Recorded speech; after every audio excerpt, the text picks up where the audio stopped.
우리나라를 대표하는 기업 한 곳만 꼽으라면 아무래도 많은 분들이 삼성전자를 떠올려요. 메모리 반도체 분야에서 10수년 넘도록 세계에서 독보적인 1위를 지키고 있는 삼성전자. 거기에다가 5G 장비는 물론 갤럭시 시리즈의 가전사업, 디스플레이까지. 이런 회사가 대한민국에서 탄생하더니 솔직히 가끔은 저도 국뽕이 차올라서 고개를 듭니다. 기업의 실적과 미래 성장 가치까지 반영하는 주식시장의 시가총액을 살펴보면 최근 갑자기 급락하여 수많은 투자자들을 울리고 있긴 하지만 그럼에도 불구하고 2021년 8월 중순 기준으로 삼성전자 시가총액은 444조, 우리나라 시가총액 2위인 SK하이닉스가 약 74조인 것에 비하면 거의 6배나 많죠. 당연히 주식 투자가 엄청 인기가 많았잖아요. 한창 6만전자, 7만전자, 10만전자를 외치던 작년 말에는 삼성전자가 시가총액이 700조를 돌파할 때도 있었어요. 그땐 시가총액 세계 10위 달성도 했거든. 그럼 이쯤에서 궁금하지 않아요? 시가총액 기준으로 본다면 세계에서 가장 실적 좋고 미래 가치까지 좋은 회사가 어디야? 테슬라, 구글, 아마존, 하웨이, 얘네들도 진짜 무서운 회사들이지만 2021년 7월 기준 시가총액이 하나로 약 2,800조 원. 전자 시가총액 4배에 달하는 기업이 있죠. 2010년대 후반부터 1위를 달성하고 있는 이 기업은 바로 애플. 21세기를 사는 현대인들에게 애플은 그저 사과라는 의미로 그치지 않아요. MP3 시장을 점령한 아이팟, 피처폰 시장을 압살해버리고 스마트폰이라는 새로운 세상을 열어젖힌 아이폰, 출시 때마다 잘 팔리는 아이패드, 맥북, 맥미니 등의 라인업. 이렇다 보니 이게 귀엽게 부르는 애칭인지 아니면 놀리는 건지 모르겠지만 앱 등이라는 말이 하나의 자부심이자 고유명사가 되어버리는 현상이 나타나버린 거지. 근데 애플은 왜 이렇게 시가총액이 클까요? 가지고만 있어도 품격이 올라가는 것 같은 느낌을 주는 다양한 제품들을 진짜 잘 만들어서일까요? 일단 시가총액 1위라고 하니까 투자하면 돈 잃을 일은 없을 것 같아서요? 그런데 이 회사가 그냥 만든 물건을 잘 판다, 이미지가 너무 좋다, 앞으로도 그럴싸하게 잘 나갈 것 같다 라는 것을 벗어나서 이제 아예 반도체라는 산업 자체를 바꾸어버릴, 그리고 이 시장을 완전히 흔들만한 엄청난 기술과 제품을 작년 늦가을에 애플이 발표했어요. 이 기술이 적용된 맥북과 맥북 에어 실사용기를 들어보면 마치 피처폰이 핫하던 시절 아이폰이 등장한 것만 같은 엄청난 파급력이 느껴지기까지 한다니까요. 반도체 산업의 최강자 인텔이 애플 발표 이후로 정말 진심으로 멘탈 붕괴에 빠져있다고 하는데요. 데이터를 저장하고 읽어드리는 D램, 낸드 등과 같은 메모리 반도체 분야는 삼성전자, 하이닉스, 마이크론 같은 회사가 꽉 잡고 있지만 메모리보다도 더 큰 시장과 더 어려운 기술을 요구하는 비메모리 분야는 인텔이 점점 다른 회사들에게 주도권을 내어주고 있거든. 원래 비메모리 반도체 업계를 대충 둘로 나눠보면 무지하게 빠른 속도를 자랑하는 인텔이 주도권을 가지고 있는 서버 PC용의 중대형 기기 비메모리 반도체 분야와 전력 소모를 최소화해서 배터리가 최대한 오래 가도록 하는 ARM과 같은 회사가 주도하는 소형 기기 비메모리 반도체 분야로 나뉠 수가 있거든요. 아무래도 소형 기기용 반도체는 전력 소모가 최소화되는 장점이 있지만 성능은 떨어질 수가 있는 거지. 근데 원래 애플은 아이폰과 같은 소형 기기들은 ARM의 힘을 빌리고 맥북과 같은 노트북 시장에서는 인텔 힘을 빌려왔는데 이제는 인텔 필요 없어! 애플이 자체적으로 만든 반도체로 고성능, 저전력의 맥북용 칩을 만들어버린 거예요. ARM 기반으로 스마트폰이나 태블릿 PC용 반도체 칩 개발에 집중하던 애플이 믿을 수 없는 기술 혁신을 거듭 이뤄낸 결과 이제는 인텔이나 AMD에서 꽉 잡고 있는 PC와 서버 시장까지 겨냥하는 것이 아니냐는 현실적인 예측이 나오면서 비메모리 반도체 분야를 애플이 싹 쓸어버릴 수도 있다는 관측이 나오고 있어요. 가까운 미래 반도체 시장 구조가 완전히 바뀌어버릴 수 있다는 겁니다. 사실 개인적인 생각으로는 애플이 싹쓸이 한다는 건 좀 오바인 것 같고 그러려면 아직도 많은 과제들이 남았다고는 생각합니다. 오늘은 말이죠, 애플이 저지른 이 기술 혁신이 얼마나 큰 사건인지 그 기술 혁신의 배경에 대해서 알아보고요. 애플의 진격 때문에 앞으로의 비메모리 반도체 분야의 기술 전쟁이 팝콘 각인 이유를 한번 알아보자는 거예요.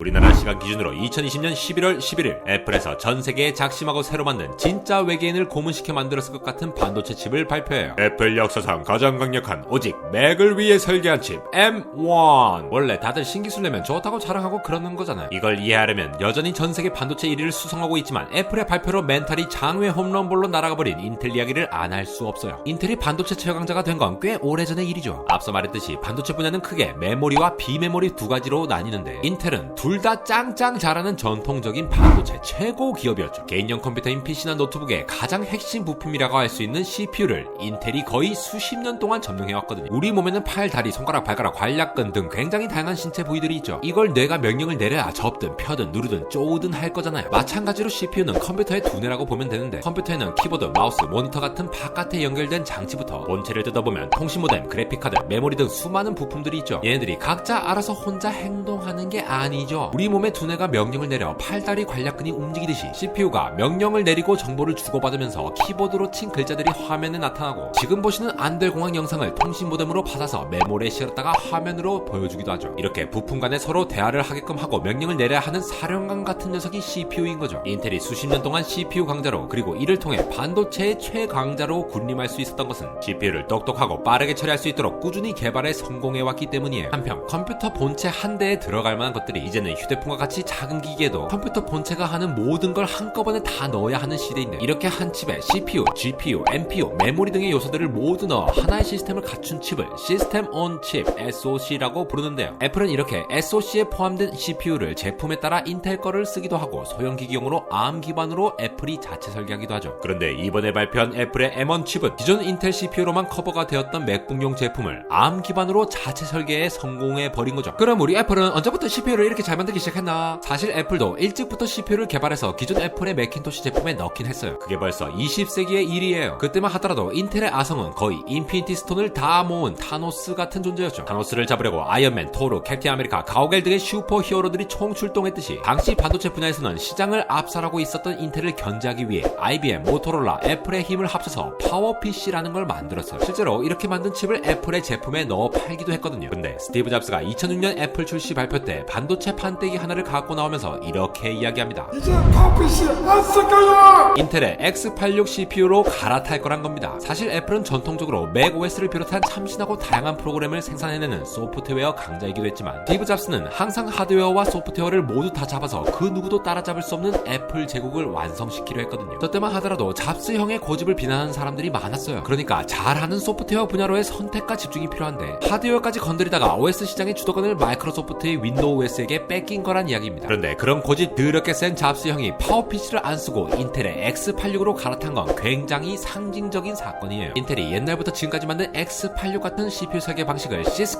Complex Instruction Set Computer 라고 하거든요. 이름부터가 컴플렉스예요. 복잡하다는 거죠. 애초에 이 CPU 설계 방식은 여러가지 명령이나 연산 기능을 넣어서 고성능을 목표로 한 거예요. 이렇게 전력만 빵빵하게 공급해주면 엄청난 속도를 내는 CPU를 만드니 인텔이 PC나 노트북 시장을 거의 다 먹어버리는 수준에 이른 거죠. 가끔 컴퓨터 내부를 보면 이게 뭔가 싶을 정도로 엄청난 선풍기가 달려있다거나 원자력 발전소처럼 물이 돌아가면서 열을 식혀주는 장치들이 화려하게 박혀있잖아요. 그게 다 엄청난 전력을 소비하다 보면 성능은 잘 낼 수 있지만 그만큼 전자들이 엄청 움직여 될 테니까 열이 무지하게 발생하니 그걸 조금이라도 식히게 하려고 하는 거예요. 왜냐고요? 열이 펄펄 끓으면 부품들도 최고 성능을 못 내니까. 근데 생각해보세요. 스마트폰에 선풍기를 달고 다니겠어요? 아니면 100m짜리 충전기를 달고 다니겠어요? 말씀드렸듯이 휴대폰과 같은 소형기기에 넣는 반도체 칩이 데스크톱과 같은 PC와 다른 건 성능은 조금 떨어지더라도 배터리가 빨리 닳지 않아야 한다는 거죠. 그래서 잡스 형에겐 항상 저전력 CPU가 필요했고 그래서 저전력 구조를 가진 파워PC라는 걸 추구했던 거예요. 근데 얘들은 또 성능이 안 나오잖아. 파워PC를 함께 만들었던 IBM은 개발 속도가 너무 더뎠고 모토로라는 크게 관심도 없었어요. 그래서 울며켜자 먹기로 파워PC로는 더 이상 맥 제품의 성능을 끌어올리기 힘들다는 잡스 형의 판단으로 인텔 형화한테 부탁한 거지. 그래도 잡스 머릿속에 항상 저전력 CPU밖에 없었어요. 아무래도 인텔이 주력으로 만들고 있던 PC 노트북용 CPU는 휴대폰과 맞지 않았던 거예요. 그래서 애플이 인텔과 손잡던 그 시기 잡스 형은 인텔에게 말합니다. 배터리 소모 덜 되는 스마트폰용 CPU 개발을 해보지 않으련. 그러니까 인텔의 폰 오톨리니는 그런 거 왜 하니? 휴대폰이 팔려봐야 PC만큼 달리겠어. 하는 우매한 판단을 하죠. 킹받은 잡스 형 이때 결심한 것 같아요. 애플이 직접 스마트폰용 CPU를 만들어버릴 것이다. 아이폰 첫 출시로 전 세계가 난리가 난 다음해 2008년 애플이 CPU 관련 반도체 회사도 인수해갔으니 그때 잡스 형이 얼마나 긴 미래를 바라보고 투자하고 있었는지 새삼 실감이 가죠. 아까 인텔 X86 시리즈 설계 방법을 컴플렉스 복잡하다고 해서 CISC라고 한다고 했잖아요. 애플은 이와는 다른 저전력 특성을 가진 RISC라는 반도체 설계 구조를 이용하여 스마트폰 CPU 칩 설계를 시작해요. 사실 30년 전 처음 설계했던 파워PC 역시 이 RISC 설계를 기반으로 하고 있죠. ARM이라는 회사의 설계를 기반으로 말이죠. 이 ARM이라는 회사도 할 말이 많은데 이건 다음 시간에 하는 걸로 합시다. RISC의 R은 Reduced니까 그냥 이야기 편하게는 인텔이 CISC를 간소화시킨 게 RISC라고 보면 됩니다. 한국말은 끝까지 들어봐야 안다고 하잖아요. 인텔의 CISC 구조에서 쓰는 명령과 딱 한국말이에요. 우리나라 말은 굉장히 다양한 표현을 구사할 수 있지만 일단 무슨 말 하는지 알려면 끝까지 들어봐야 알잖아요. CISC 구조는 CPU가 굉장히 다양한 명령어를 지원하기 때문에 성능을 올리는 장점이 있죠. 그치만 그 명령어마다 길이도 다르고 복잡하기도 하고 종류도 많아서 대체 얘가 뭔 명령을 내리는 건지 뭐라고 하는지 알려면 CPU 안에 엄청나게 많은 프로그래밍 코드를 넣어야 하고 그만큼 전기도 많이 쓰게 되는 거지. 그런데 애플이 선택한 ARM사의 RISC는 애초에 자주 사용하는 명령어만 딱 넣어서 간단하게 만든 건데 명령어 길이도 모두 똑같아서 같은 한국말이지만 거의 사자성어로만 대화한다고 보면 돼요. 이러니까 성능 보장은 못하지만 간단하기 때문에 전력 효율이 좋아 배터리를 쓰는 소형기기에 탑재하기 적합한 거죠. 태생부터 CPU가 명령을 내리는 방법부터 다르니까 시스크와 리스크에서 구동되는 프로그램들 역시도 애초에 뿌리부터 다르게 개발이 돼요. 시스크 방식으로 만들어지는 프로그램을 리스크에서 바로 사용할 수 없다는 거죠. 실제로 줄곧 시스크 기반 X86 윈도우를 출시하다가 예전에 한번 리스크 기반 윈도우가 출시되기도 했어요. 서피스 프로 X나 갤럭시북 S 같은 제품들 말이죠. 얘들이 하드웨어는 진짜 쌈박하게 잘 만들었는데 이게 리스크 기반으로 만들다 보니 기존 시스크에서의 프로그램을 따로 다 연동하기 어렵고 쓸만한 프로그램이 없다는 한계를 이기지 못했죠. 이렇게 아이폰, 아이패드에 넣을 저전력 칩 생산을 목표로 한 애플 실리콘의 진격이 시작됩니다. 그래서 다시 M1 칩이 발표되었던 2020년 빼빼로 데이로 돌아보죠. 애플은 기존 인텔 CPU를 가져다가 SoC를 만들어서 맥북과 같은 제품을 내놓았거든요. 그런데 11월 11일 애플의 발표에 인텔이 멘붕했던 것은 이렇게 소형기기 목표로 CPU를 포함한 SoC를 만들어왔던 애플이 아이폰이나 아이패드에만 자체적으로 만든 칩을 넣어둔 애플이 이제는 맥북과 맥북 에어와 같은 노트북에도 인텔 도움 없이 자체 생산 칩으로 장착한다는 것이 발표되었던 거죠. 더 무서운 것은 이 칩의 속도가 기존 노트북 칩과는 비교도 안 될 정도로 빠르면서도 전력 소모가 훨씬 낮아 배터리 수명은 완전히 길어집니다. 심지어 이 칩을 넣은 맥북에서 열을 떨어뜨리는 용도로 넣는 선풍기 팬도 없는 팬리스 제품도 출시했고 인텔 제품으로는 버벅거리는 영상 편집이나 고화질 영상 재생이 신형 맥북에서는 아무런 문제없이 잘 재생되고 열감도 사라졌다는 것. 게다가 마지막 어퍼컷으로 애플은 향후 2년 내로 인텔의 칩을 벗어나 오로지 애플 자체 생산에 SoC를 넣겠다는 발표를 하면서 아주 대놓고 인텔의 앞통수를 빡 때려버립니다. 지금 보시는 그래프가 시간대별로 인텔과 애플의 SoC 최고 성능을 본 거거든요. 인텔의 기울기가 매년 완만한 것에 비해서 애플이 매년 엄청나게 진격하는 거 보이시죠? 인텔은 멘붕했지만 어떻게 보면 애플의 요구를 못 들어준 인텔의 개발 역량의 아쉬움도 있었다고 해요. 2018년에 출시한 맥북 에어는 인텔의 CPU를 가져다 썼는데요. 얇고 가벼운 휴대용 랩탑을 지향하는 맥북 에어가 너무 뜨거운 거야. 이게 그냥 뜨겁기만 한 거면 참을 수 있을 것 같아. 근데 우리가 사용하는 소형 전자기기의 발열 문제가 심각한 것은 열이 나면 성능이 떨어진다는 거예요. 우리도 직장에서 가정에서 학교에서 스트레스를 받으면 아무것도 하기 싫고 해야 될 것도 미루고 그러잖아요. CPU도 똑같습니다. 작업량이 엄청 많아지게 되면 점차 부품에서 온도가 올라가고 이렇게 되면 최고 성능커녕 그 반토막만 나오게 되는 스로틀링 현상이 발생하거든요. 그래서 노트북 사용기들을 살펴보면 팬리스 제품들, 그러니까 칩에서 생기는 열을 줄이기 위한 선풍기를 아예 탑재하지 않은 제품들은 실제 사용감은 별로라는 인식이 강했어요. 애플 M1 칩이 들어간 맥북 시리즈 중 팬리스 제품에 대해서도 해외 포럼이나 이 분야의 절명한 평론가들은 예측했죠. M1이 아무리 대단하다고 해도 팬리스 제품이기에 엄청 고사양 프로그램을 돌리거나 그걸 오래 돌리면 성능이 팍 깎일 거라고. 그런데 실제로 사용해보니까 그렇지 않은 거야.